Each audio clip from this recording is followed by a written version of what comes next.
Noong umagang iyon, ang araw ay dahan-dahan pa lamang gumagapang sa ibabaw ng mga hanay ng gusali sa paligid ng palengke ng San Roque, isang pamilihang bayan sa puso ng Quezon City na laging buhay na buhay mula pa sa madaling araw. Abala ang mga nagtitinda ng gulay sa pag-aayos ng kanilang mga paninda, ang mga boses ng tawaran ay nag-uunahan sa hangin, at ang amoy ng basang lupa ay humahalo sa amoy ng sariwang isda na kabababa pa lamang mula sa mga truck. Sa gitna ng kaguluhang iyon, isang dalagang nagngangalang Alfea Reyes, 22 taong gulang, ay marahang itinulak ang kanyang motorsiklo at huminto malapit sa isang kariton ng lugaw, ang kanyang paboritong kainan tuwing umaga. Isang estudyante sa huling taon sa kolehiyo at part-time na empleyado sa isang bookstore, si Alfea ay may maamong mukha, ngunit ang kanyang mga mata ay laging mayroong determinasyon, lalo na kapag kaharap ang kawalang katarungan. Kagagaling niya lang sa isang pagsusulit kaninang umaga at balak niyang mag-agahan ng mabilis bago pumasok sa trabaho. Hindi niya inasahan na sa araw na iyon, ang kanyang buhay ay liliko sa isang direksyon na hindi niya kailanman pinangarap. Pagkatapos niyang bayaran ang lugaw, bumalik si Alfea sa kanyang motor. Bago pa niya mapaandar ang makina, isang malakas na pito ang umalingaungaw. "Hoy, kung saan-saan ka lang pumaparada." Ang malakas na boses na iyon ay nagmula sa isang malaking pulis. Ang pangalan niya ay Police Master Sergeant Roldan Corpus, isang unipormadong kilala sa kanyang kayabangan at madalas na paggamit ng kanyang posisyon para gipitin ang mga tao sa paligid ng palengke. Lumingon si Alfea, bahagyang nalilito. "Bawal po ba dito, sir? Nasa parking area naman po ako ng motor. Dito rin po ako itinuro ng bantay paradahan kanina." Hindi nakinig si Corpus. Sa mabibigat na hakbang at mukhang puno ng galit, lumapit siya. "Huwag ka ng mga tuwiran. Ibigay mo ang mga papeles mo." Inabot ni Alfea ang kanyang lisensya at ang ACC ng motor. Pinagmasdan ito ni Corpus saglit, saka umiling-iling na para bang may nakita siyang malaking pagkakamali. "Magkaiba ang numero ng plaka sa rehistro mo," sabi niya nang walang emosyon. Nagulat si Alfea. "Impossible po, sir. Kakabayad ko lang ng rehistro noong nakaraang linggo, siguradong tama po ang datos niyan." Ngunit isang mapanuyang ngiti lamang ang isinukli ni Corpus. "Kung ayaw mong maabala, mag-areglo ka na lang. Maganda ka namang babae, kayang-kaya mo sigurong maglabas ng kaunti."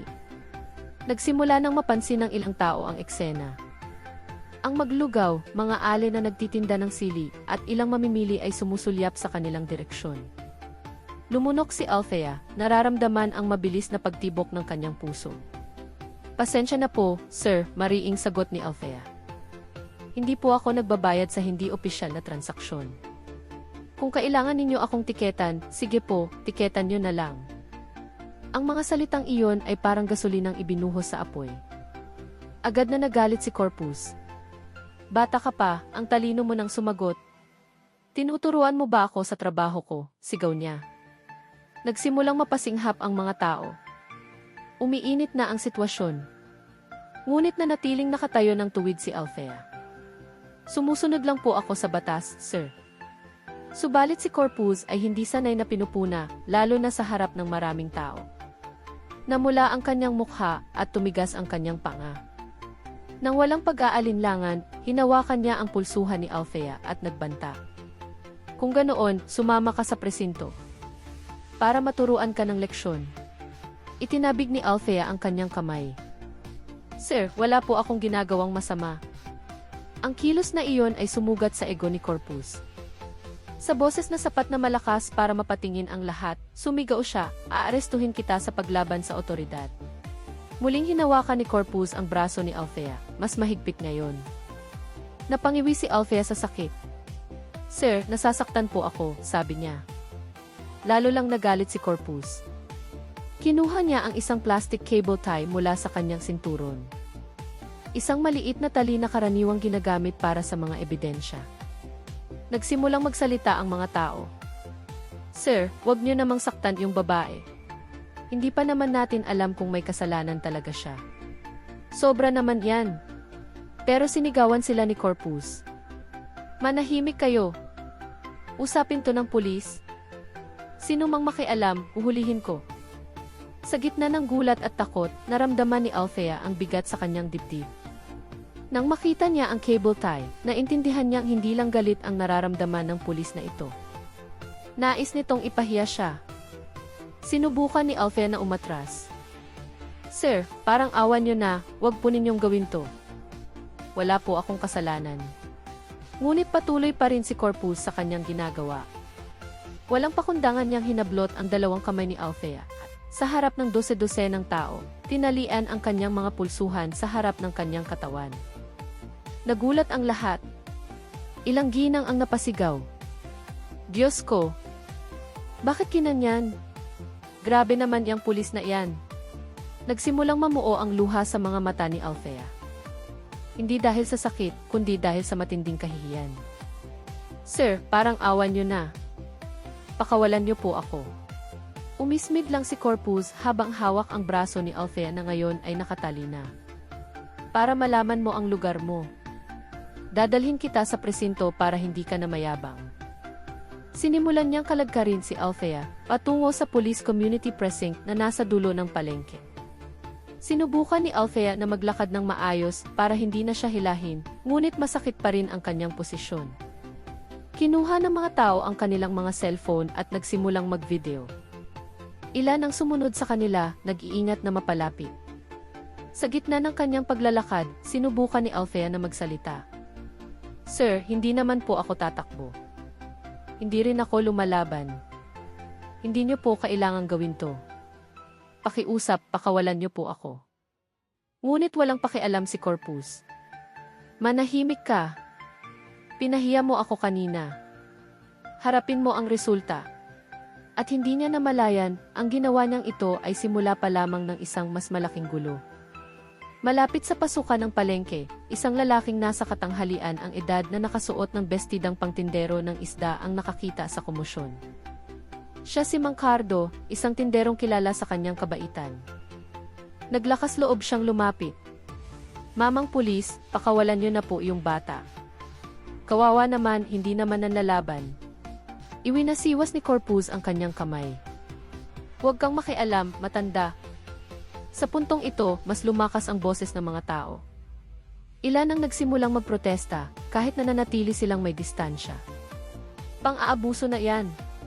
Ngayon lang ako nakakita ng babaeng tinalian ng ganyan sa publiko. May kasalanan man o wala, hindi tama yan. Kinagat ni Althea ang kanyang labi para pigilan ang pag-iyak. Pakiramdam niya ay hinubaran siya ng lahat ng dignidad sa harap ng maraming tao. Ngunit higit pa roon, naramdaman niyang pinagtaksilan siya ng taong dapat sana inagpoprotekta sa kanya. Pagdating nila sa harap ng maliit na police outpost, nagawa lang sa kahoy at salamin, itinulak siya ni Corpus papasok. Halos matumba si Althea, ngunit napigilan siya ng isang bangko sa loob. Sir, tulong, sigaw ni Althea, halos mawalan na ng pag-asa. Ngunit sa likod ng salamin ng outpost, isang batang pulis ang nakaupo. Kakapasok pa lang niya sa serbisyo at bakas pa sa kanyang mukha ang pagiging bago. Ang pangalan niya ay Police Corporal Miguel de la Cruz, 24 na taong gulang. Nagulat si Miguel nang makita si Althea na nakatali. Master Sergeant Corpus, bakit po may dala kayong babae na ganyan ang kalagayan? Umismid si Corpus. Nanlaban yan. Hindi kooperatibo. Mabilis na umiling si Althea. Hindi po, sir. Tumanggi lang po akong magbigay ng lagay. Natigilan si Miguel. Napatingin siya sa mga kamay ni Althea na namumula na dahil sa higpit ng pagkakatali. Nakita niya ang takot sa mga mata ng dalaga at may kumirot sa kanyang puso. Sir, wala po sa tamang proseso ang ginawa niyo, maingat na sabi ni Miguel. Agad na humarap si Corpus. Isang araw ka pa lang dito, wag mo akong turuan. Isang maling salita mo, ire-report kita. Lumunok si Miguel, ngunit hindi niya inalis ang kanyang tingin kay Althea. May kung ano sa loob niya ang tumatangging magkunwaring walang nakikita. Samantala, sa labas ng salamin, nagsimulang magtipon ang anino ng dose-dosenang tao. Ilan ang kumakatok sa bintana. Mamang pulis, pakawalan niyo na yung bata. Sobra na yan, sir. Naka-record lahat to. Lalong uminit ang sitwasyon. Nagsimulang mataranta si Corpus, ngunit pilit pa rin niyang ipinapakita ang kanyang kapangyarihan. Hayaan mo silang sumigaw, sabi ni Corpus. Umupo ka, utos niya kay Althea. Nanigas si Althea sa kanyang kinatatayuan, nanginginig ang katawan. Nang makita ang takot ng dalaga, nanaig ang instinct ni Miguel. Lumapit siya at nagsalita ng maihigit na diin, Master Sergeant, pakiusap, tanggalin niyo muna iyang tali. Hindi po yan ese. Nanlisik ang mga mata ni Corpus. Sinabi ko nang huwag kang makialam. Ngunit bago pa niya matapos ang kanyang sasabihin, may sumigaw mula sa labas, Sir, naka-live stream na po kami. Pinapanood na to ng buong Pilipinas. Natigilan si Corpus. Mabilis siyang lumingon sa bintana. Tama nga. Isang binatilyo ang may hawak ng cellphone, at sa screen ay kitang-kita ang salitang live, na may bilang na 21 viewers. Nako, libo-libo na ang nanonood, bulong ng isang tao. Naramdaman ni Althea na bahagyang gumaan ang kanyang dibdib. May pag-asa. May mga saksi. Tinitigan ni Miguel si Corpus, nakikita ang bahagyang takot sa mukha ng kanyang senior. Sir, mas mabuting tanggalin na ang tali. Dumadami na ang tao, sabi niya ng mahinahon ngunit may diin. Namutla si Corpus. Ngunit dahil sa ego at kahihiyan, hindi siya basta-basta makaatras. Hindi, kailangan muna siyang parusahan. Hindi pa, biglang bumukas ng malakas ang pinto. Ilang barangay tanod na pamilyar kay Althea bilang suki sa palengke ang pumasok na may galit sa mukha. Sir, araw-araw kami dito. Walang ginagawang gulo iyang batang iyan. Pakawalan niyo na siya, sabi ng isa sa kanila. Lalong dumami ang tao. Ang maliit na outpost ay parang sumikip at uminit. Nawalan na ng kontrol si Corpus. Umatras siya ng 2 hakbang. At para muling igiit ang kanyang kapangyarihan, itinaas niya ang kanyang kamay at nagbanta, sino mang lumapit, poposasan ko. Ngunit hindi na natapos ang kanyang sinasabi dahil isang boses mula sa labas ang dumagundong, mas malakas kaysa sa lahat. Corpus, anong ginagawa mo? Napatingala si Althea, pati na ang mga taong nagkukumpulan. Isang opisyal ng pulis na mas mataas ang ranggo, si Police Major Santos, ang mabilis na naglakad patungo sa outpost. Ang kanyang mukha ay seryoso at halatang nagulat sa sitwasyon. Nang makita niya si Althea na nakatali, agad na nagbago ang kanyang ekspresyon at napalitan ng galit. Tanggalin mo ang tali niya. Ngayon din. Parang tinamaan ng kidlat si Corpus. Pero, sir, walang pero-pero. Tanggalin mo yan, matigas na utos ni Major Santos, tinititigan siya ng masama. Alam mo ba ang ginagawa mo? Ito ay pag-abuso sa tungkulin. Kapag nag-viral to, buong istasyon natin ang masisira. Nanginginig ang mga kamay ni Corpus. Sa namumutlang mukha, tinanggal niya ang cable tie sa mga pulsuhan ni Althea. Magaspang ang kanyang mga kamay, ngunit mabilis na tumulong si Miguel, dahan-dahang hinawakan ang kamay ni Althea, upang siguraduhing tuluyan nang natanggal ang tali. Nang makalaya ang mga kamay ni Althea, agad niyang hinawakan ang kanyang namumulang pulsuhan. Nangingilid ang kanyang luha, ngunit nanatili siyang matatag. Tumingin si Major Santos kay Althea. Miss, ayos ka lang ba? Dahan-dahang umiling si Althea, ang boses niya ay nanginginig. Natakot lang po ako, sir. Yumuko si Corpus. Hindi na galit, kundi takot na ang nasa kanyang mukha. At alam ng lahat na ito na ang simula ng pagbagsak ng isang abusadong pulis. Samantala, para kay Althea, ito ay simula pa lamang ng isang mas malaking unos. Matapos utusan ni Major Santos na tanggalin ang tali sa kamay ni Althea, hindi pa rin humuhupa ang tensyon sa paligid ng outpost.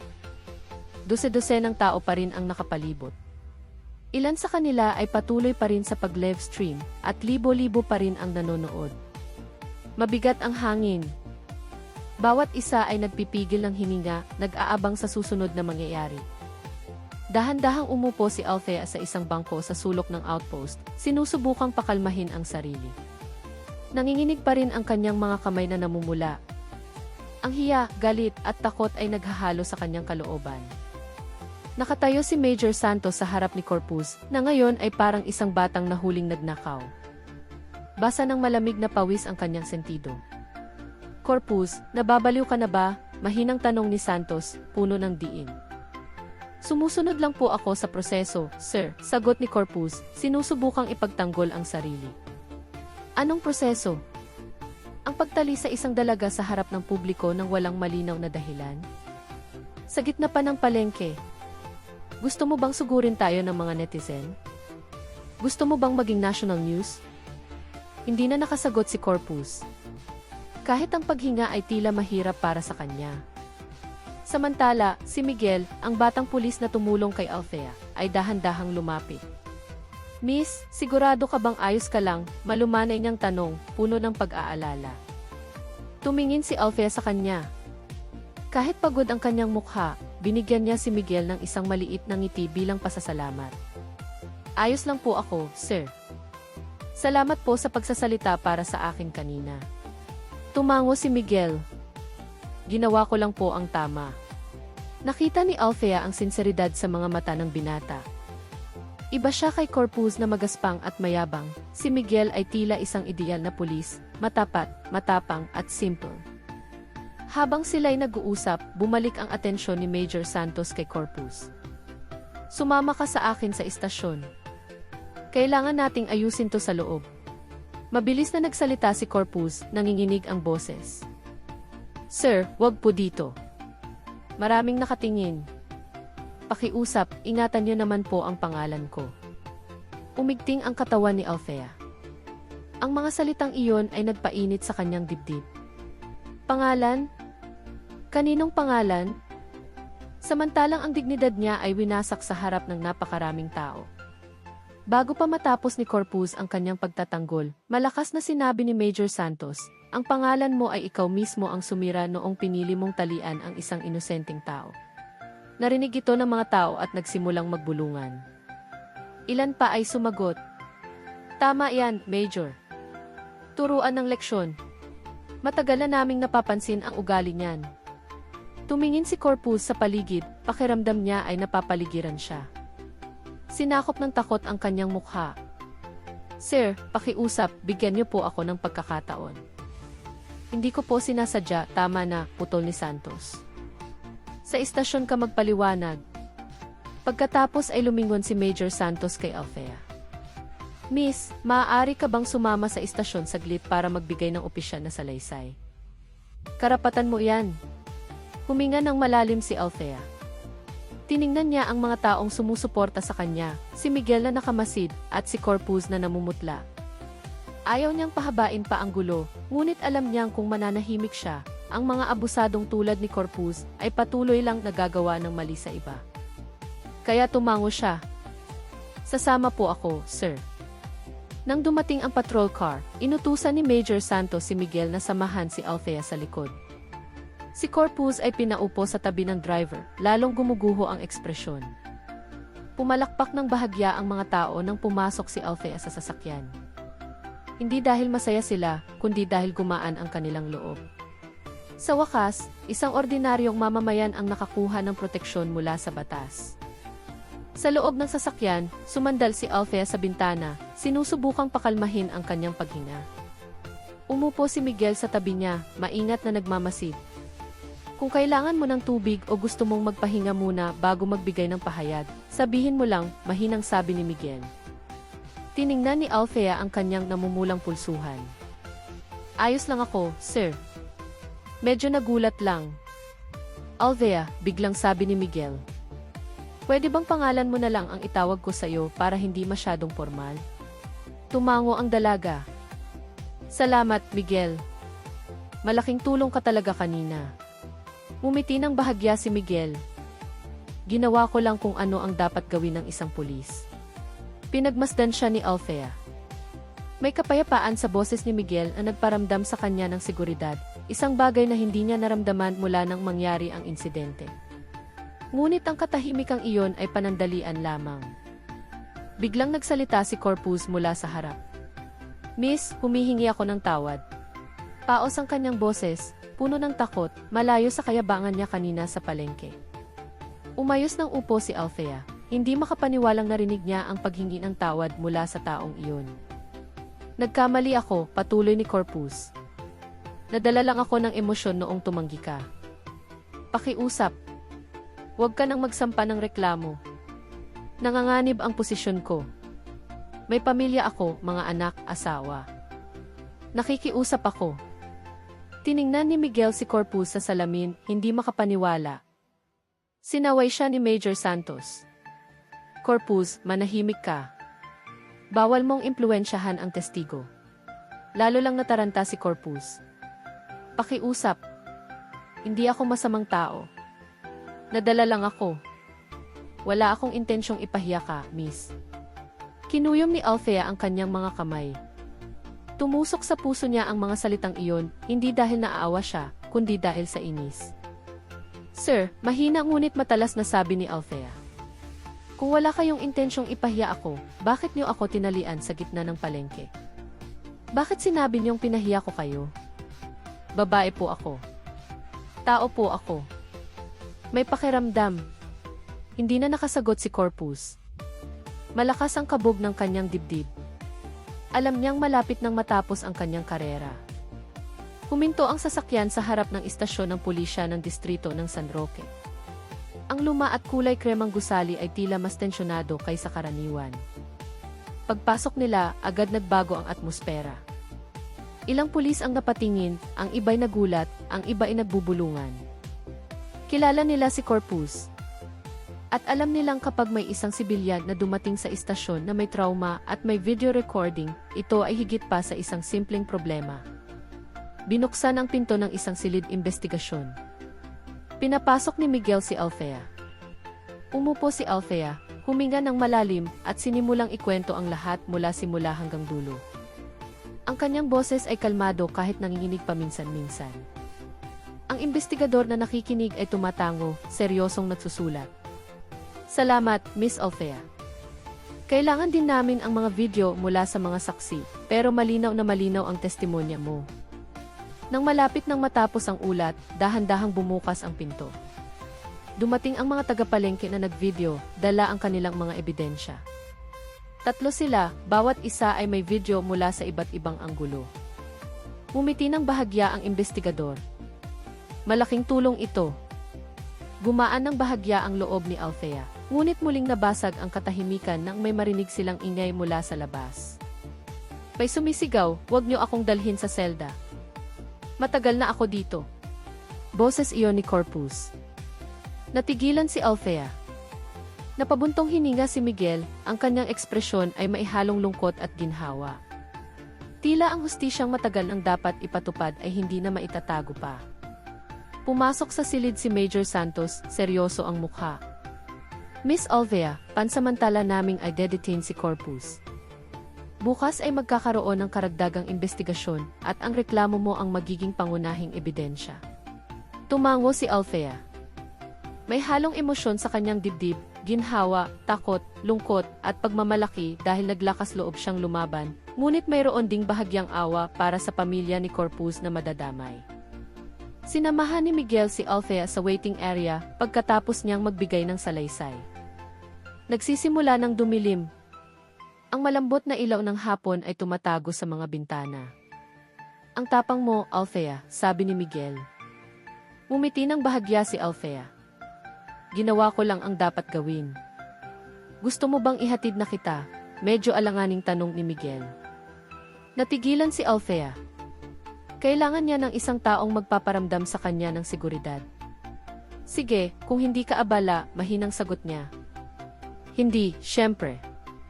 Habang naglalakad sila palabas ng istasyon, biglang may tumawag mula sa likuran. Miss Althea. Lumingon si Althea. Isang babaeng nasa katanghalian ang edad na may balisang mukha ang lumapit. Nakasuot siya ng asul na hisab at ang kanyang mga mata ay namumugto, tila kagagaling lang sa iyak. Kumunot ang noo ni Althea. Sino po sila? Hinawakan ng babae ang kamay ni Althea. Ako. Ako ang asawa ni Roldan Corpus. Natigilan si Althea. Tila huminto ang mundo. Yumuko ang babae, nanginginig ang boses. Humihingi ako ng tawad sa ginawa ng asawa ko. Pero parang awa mo na. Huwag mo nang ituloy ang reklamo. Matigas talaga ang ulo ng asawa ko, pero hindi siya masamang tao. Nag-aaral pa ang mga anak namin, miss. Kung matatanggal siya sa serbisyo, anong ipapakain namin sa kanila? Nanigas si Althea. Agad na tumayo si Miguel sa tabi niya, naglalagay ng distansya sa pagitan nila at ng asawa ni Corpus. Ginang, wag niyo pong pilitin ang testigo, malumanay ngunit mariing sabi ni Miguel. Humagulgol ang babae. Nakikiusap lang po ako. Para sa pamilya ko. Naramdaman ni Althea ang bigat sa kanyang dibdib. Naiintindihan niya ang pagdurusa ng isang asawa. Naiintindihan niya ang takot na mawalan ng haligi ng tahanan. Ngunit naaalala rin niya ang sakit ng tinalian siya sa harap ng publiko. Yumuko siya, nalilito, nasasaktan. Althea, malumanay na sabi ni Miguel. Wala kang obligasyong bawiin ang reklamo. Bumagsak ang boses ng asawa ni Corpus. Miss, parang awa mo na. Sa pagitan ng dalawang boses na iyon, nanatiling tahimik si Althea, nag-aalangan sa pagitan ng kanyang konsensya at ng paghahanap ng hustisya, sa pagitan ng awa at ng sariwa pa niyang trauma. At sa puntong ito, nagsimula ang tunay na laban. Ang desisyon ni Althea ay magdadala ng malaking epekto. Kung pipiliin niyang magpatawad, kailangan niyang lunukin ang sarili niyang sakit. Kung pipiliin niyang ituloy ang kaso, sisirain niya ang isang pamilya, ngunit ililigtas niya ang maraming iba pang posibleng biktima sa hinaharap. Ang pagpiling iyon ang magtatakda ng direksyon ng kanyang buhay.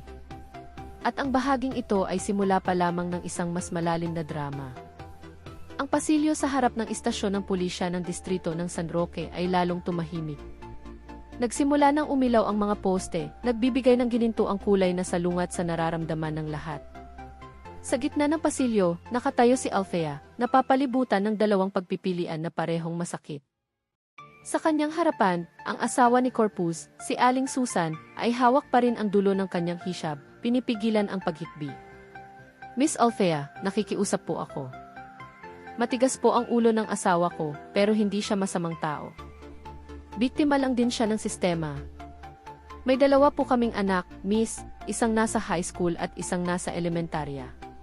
Naramdaman ni Althea na nanghina ang kanyang katawan. Ang mga salitang iyon ay parang martilyong dumadagan sa kanyang dibdib. Alam niya kung gaano kahirap ang buhay ng isang pamilyang umaasa lamang sa isang breadwinner. Ginang, ako po, nanginginig ang boses ni Althea.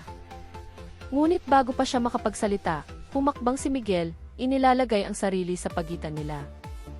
Ginang, pakiusap, huwag ninyong gipitin si Althea. Biktima po siya, hindi siya ang dahilan ng problema ng asawa ninyo, mariing sabi niya. Tiningnan siya ni Aling Susan ng basang mga mata. Sir, humihingi lang po ako ng awa, hindi po ako nagagalit. Napabuntong hininga si Miguel. Naiintindihan po namin, pero may karapatan po si Miss Althea na hanapin ang hustisya. Muling tumahimik. Tanging ang tunog ng mga papel sa reception desk ang maririnig. Sa wakas ay nagsalita si Althea ng mahina, Ginang, naiintindihan ko po. Pero mali po ang ginawa ng asawa ninyo. Sobra po akong napahiya. Yumuko si Aling Susan, basa ang kanyang mga pisngi. Lumunok si Althea. Ang dilemang ito ay parang isang espadang may dalawang talim. Ano man ang piliin niya, may masasaktan. Pagkatapos ng ilang segundong parang minuto, marahang hinawakan ni Miguel ang braso ni Althea. Althea, umupo ka muna. Kanina ka pa nakatayo. Tumango si Althea at naglakad papunta sa mga upuan. Umupo si Miguel sa tabi niya, nagpapanatili ng sapat na distansya, ngunit sapat na malapit para magbigay ng kapanatagan. Pasensya na kung medyo naging matigas ako kanina, sabi ni Miguel. Umiling si Althea. Hindi, nakatulong ka nga. Ipinikit ni Althea ang kanyang mga mata, nag-ipon ng lakas.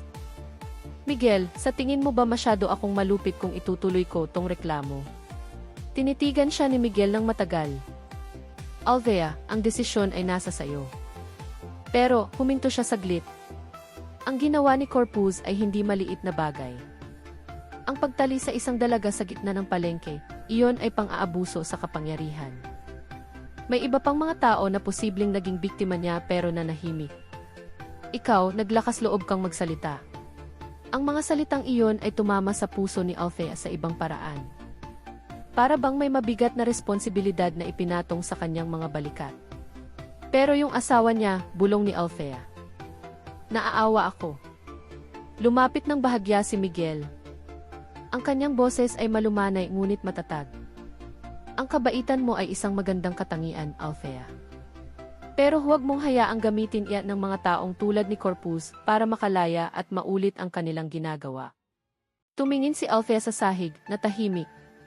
May mga yabag na palapit. Dumating si Major Santos, may dalang folder at mukhang pagod. Miss Althea, mahina niyang sabi. Hindi ka namin pinipilit na ituloy o bawiin ang reklamo. Karapatan mo yan. Pero matagal na naming minamanmanan si Corpus. Madalas kaming makatanggap ng mga sumbong pero walang ebidensya. Ang kaso mo ang pinakamalinaw sa lahat. Tumingin si Althea sa kanya. Ibig sabihin, ako lang po ang naglakas loob na magreklamo. Tumango si Major Santos. Kailangan namin ang tapang ng mga mamamayang tulad mo. Nanginginig ang dibdib ni Althea. Nagpatuloy ang Major, pero kung babawiin mo ang reklamo, hindi namin siya mapapatawan ng mabigat na parusa. Isang simpleng reprimand lang at babalik pa rin siya sa serbisyo. Tumingin si Miguel kay Althea, umaasang naiintindihan niya ang ibig sabihin nito. Kinuyom ni Althea ang kanyang mga kamay, sinusubukang pakalmahin ang sarili. Kailangan ko po ng sandali, sir, sabi niya. Tumango si Major Santos at umalis. Tumayo si Althea at lumabas ng istasyon. Sumunod si Miguel, nagbibigay ng espasyo, ngunit nanatiling malapit. Ang hangin ng gabi ay dumampi sa mukha ni Althea. Ang amoy ng mga piniprito mula sa mga street food vendor sa tapat ng istasyon ay nagbigay ng kaunting kapayapaan. Naglakad siya patungo sa isang maliit na bangko malapit sa hardin ng istasyon, sinusubukang huminga ng malalim. Ilang minuto ang lumipas sa katahimikan. Pagkatapos ay may mga yabag na narinig siyang papalapit. Lumingon si Althea.